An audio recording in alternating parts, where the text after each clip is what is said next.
भानीराम डाल YouTube channel में आपका एक बार फिर से स्वागत है। आज का जो हमारा टॉपिक है वो फालसा और करोंदा की फसलें, दोनों माइनर क्रॉप है, छोटी छोटी फसलें हैं। अक्सर एग्जाम में इनसे क्वेश्चन पूछ लिए जाते हैं। तो सबसे पहले अपने बात करते हैं फालसा। फालसा का बोटनिकल नेम, वानस्पतिक नाम है ग्रेविया एस्थेटिका या ग्रेविया सबइनक्वेलस। जो सबसे ज्यादा लगाई जाती जाति वो ग्रेविया सबइनक्वेलस लगाई जाती है। टिलियसी कुल का पौधा है। गुणसूत्र संख्या इसमें 36 होती है, 4 गुणित है, टेट्राप्लॉइड है। तो 4x बराबर 36 होती है। अगुणित गुणसूत्र संख्या या बेसिक क्रोमोसोम नंबर पूछ ले तो 9 होगा। उत्पत्ति स्थल है इसका भारत। फल का प्रकार है ड्रुप। खाने योग्य भाग होता है मध्य फल भित्ति व बाह्य फल भित्ति, मीजोकार्प और एपिकार्प। पुष्प क्रम का प्रकार होता है इसके साइमोस।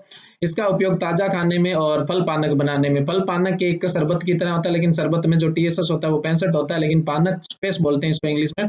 इसमें जो टीएसएस होता है वो 40% होता है और फल रस की जो मात्रा होती है वो 25% होती है। एक तरह से ये पेय पदार्थ है। नेक्स्ट है फालसा। एक पर्णपाती पौधा है और ये भी ग्रीष्म पर्णपाती है, यानी इसमें जो पत्तियां झड़ती है वो ग्रीष्म काल में झड़ती है, गर्मी के मौसम में झड़ती है, इसलिए एक ग्रीष्म पर्णपाती पौधा है। फालसा का जो प्रवर्धन है वो बीज द्वारा होता है, बीज के अलावा और कोई सा भी प्रवर्धन इसमें कामयाब है नहीं, इसलिए जो व्यावसायिक प्रवर्धन होता है वो बीज द्वारा होता है। पौधरोपण का जो समय है वो है जुलाई अगस्त, और बीज लगाने के लगभग 12 से 20 दिन में बीज अंकुरित हो जाता है। पौधरोपण दूरी रखते हैं फालसा में 3x3 मीटर और गड्ढे का आकार रखते हैं 50 घन सेंटीमीटर, यानी 50 बाय 50 बाय 50 सेंटीमीटर। पुष्पन का समय होता है फरवरी मार्च, और पुष्पन के लगभग 45 से 55 दिन में फल पककर तैयार हो जाते हैं। तो इसमें फलन का जो समय रहेगा वो रहेगा अप्रैल से मई। तुड़ाई की अवस्था नॉन क्लाइमेट्रिक फल है। जब फल पक जाता है तो लाल अथवा बैंगनी रंग का हो जाता है, तब तुड़ाई कर लेते हैं। फालसा में जो लाल और बैंगनी रंग होता है वो एंथोसाइनिन के कारण होता है, यानी जो इसमें कलर का पिगमेंट होता है वो एंथोसाइनिन होता है। उपज जो है इसकी 4 से 5 किलो प्रति पौधा होती है, प्रति वृक्ष होती है। छोटा पौधा है तो उपज क्या होती है, कम होती है। सरबती इसकी सबसे प्रसिद्ध किस्म है। सरबती ही काफी पॉपुलर किस्म है। इसमें जो परागण होता है वो मधुमक्खी द्वारा होता है और ये बहुत जल्दी खराब हो जाता है। इसकी स्टोरेज लाइफ क्या होती है, कम होती है। नेक्स्ट फल है करौंदा। देखो फालसा है वो भी क्या है, सूखा सहनशील है। यानी एक तरह से सूखा सहन करने वाला है।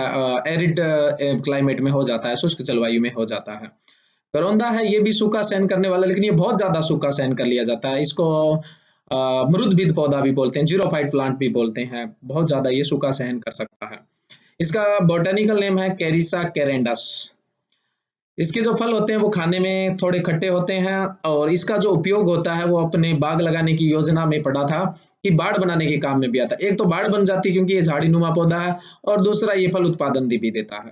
फुल है इसका एपोसाइनेसी। उत्पत्ति स्थल है भारत। गुणसूत्र संख्या 2n बराबर 22। फल का प्रकार सरसिया बेरी। खाने योग्य भाग होता है मध्य फल भित्ति और बाह्य फल भित्ति। फल कैसा लगता है आप ऊपर डायग्राम में आप देख सकते हो। तो ये करौंदा का फल भी दिया हुआ है साथ में, ताकि आपको थोड़ी पहचान रहे। जैसा कि बात कर रहे थे, जो करौंदा है वो एक मरुदभिद पौधा है। करौंदा की कुछ और भी जातियां हैं, जैसे कैरिसा ओवेटा, ये जैम बनाने के काम में ली जाती है, जो प्रोसेसिंग प्रोडक्ट होता है। उसके अलावा है कैरिसा इडुलस, इसमें जो फल है वो खुशबूदार फल आते हैं। नेक्स्ट है कैरिसा ग्रांडिफ्लोरा, इसको नटल पाम भी कहते हैं। करौंदा का उपयोग खेत में बाड़ बनाने के लिए भी किया जाता है।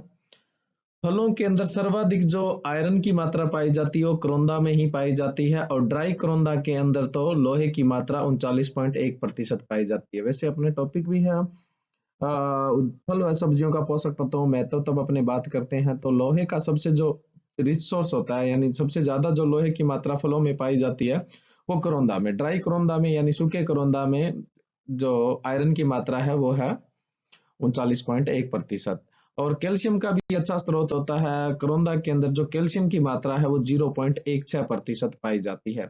उसके अलावा करौंदा को अपने ड्राई कर लेते हैं, सुखा लेते हैं, तो उसमें कार्बोहाइड्रेट की मात्रा भी अच्छी होती है। 67.1% कार्बोहाइड्रेट की मात्रा पाई जाती है। इसकी जो सबसे प्रसिद्ध किस्म है वो है महरून, सबसे प्रसिद्ध किस्म है। बाकी ज्यादा इसका वैरायटी डेवलपमेंट पे काम हुआ नहीं, इतनी ज्यादा वैरायटी है नहीं। जो महरून है वो सबसे ज्यादा फेमस वैरायटी है। नेक्स्ट है प्रवर्धन। करौंदा का जो व्यावसायिक प्रवर्धन है वो बीज व कठोर काष्ठीय कलम यानी हार्डवुड कटिंग दोनों के द्वारा ही किया जाता है। बीज और हार्डवुड कटिंग दोनों के द्वारा किया जाता है। गड्ढे का आकार रखते हैं 45 घन सेंटीमीटर यानी 45 बाय 45 बाय 45 सेंटीमीटर। पौधरोपण दूरी रखी जाती है 2 x 2 मीटर। प्रवर्धन व पौधरोपण के लिए उपयुक्त जो समय होता है वो मानसून होता है और पुष्पन का समय है वो इसमें मार्च का है और तुड़ाई का समय है वो जुलाई से सितंबर। करौंदा के एक पौधे से जो उपज होती है वो 3 से 5 किलो लगभग प्राप्त हो जाती है। 3 से 5 किलो फल प्रति पौधा यानी ये झाड़ी के रूप में प्रति झाड़ी 3 से 5 किलो फल होगा। ये माइनर क्रॉप है लेकिन अक्सर इनसे भी एग्जाम में क्वेश्चन पूछ लिया जाता है। अगर आपको मेरे वीडियोस पसंद आ रहे हैं तो सब्सक्राइब कीजिए, लाइक कीजिए, शेयर कीजिए। Thank you.